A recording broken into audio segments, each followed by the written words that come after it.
kulkullooni jaaladhee si dhabee toosi taasisuufis yaalitiin dadhabee rakkootu jira moo carraa sirraa dhabee jaalalli hin gognee dhaboobee ammas kootu yoo garaan kee anaaf gaabee onnee kulkullooni jaaladhee si dhabee toosi taasisuufis yaalitiin dadhabee rakkootu jira moo carraa sirraa dhabee jaalalli hin gognee dhaboobee ammas kootu yoo garaan kee anaaf gaabee.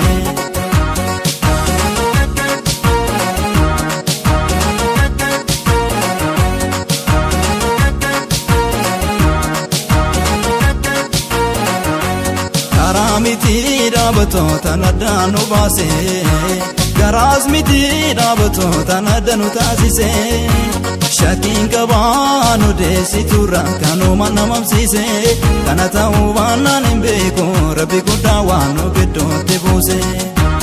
Anuma moo dhaabbattoo si jaalala koo dhabee si uumamoo dhaabbattoo na jaalala kee dhabee naaf hin gallee wanti isaa hubachuun dadhabee ani yeroon qabu as koomaaloo guggubee jaalalli kee narraa dhaboobee.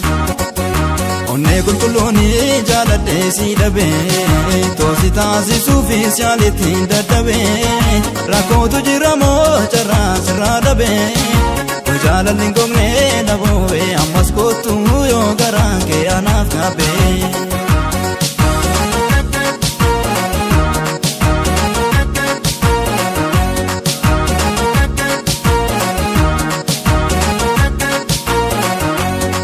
Ana balleessaa qabaa ati homaa nan goone ofumaa fan jarjareetoo dursee onnee kiyya siifane kana ta'uus nan beekaa akkanatti yaanne malee hin taataa jechuun keessa siini taan ija jaalalaan si laale. Naamanii maaloo naamanii maaloo naamanii dhugumaan onni irraa si jaaladhe ani. Naamanii maaloo naamanii maaloo naamanii dhugumaan onni irraa si jaaladhe ani.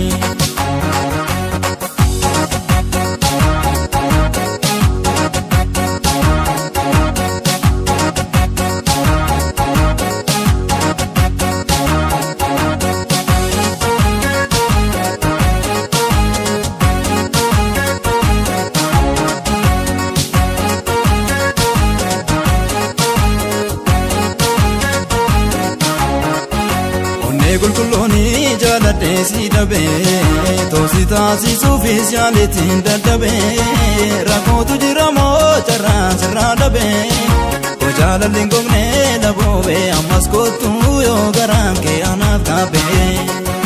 Onnee kulkullooni jaaladhee si dhabee toosi taasisuufis yaalitiin dadhabee rakkootu jira moo carraa sirraa dhabee jaalalli hin gognee dhaboobee ammas kootu yoo garaan kee anaaf gaabee.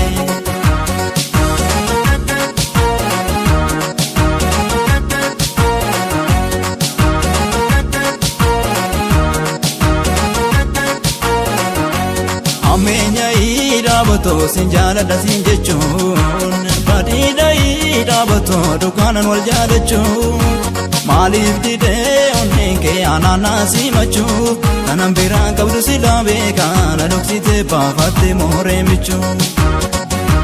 Hin yaadee dhaabbatoo gaaffii kiyya sammuun kee hin feenee dhaabbatoo ta'uu qalbiin kee. Jibbaas miti jaalalaas namaan galu haalli kee mal wayyaree mee akki kee kun ofitti na hiiksuu didee na dhorkee. Onnee kulkullooni jaaladhee si dhabee toosi taasisuufis yaalitiin dadhabee rakkootu jira moo carraa sirraa dhabee jaalalli hin gognee dhaboobee ammas kootu yoo garaan kee anaaf gaabee.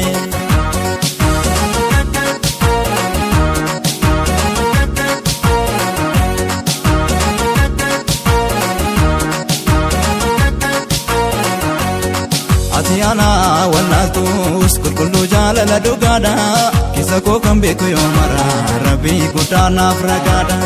Ansi jaalachuu koo malee homaa sitti yaane cubbuu isan kadheetoo sirraa dhabee waaqa jaalalaarraa hin dhabu.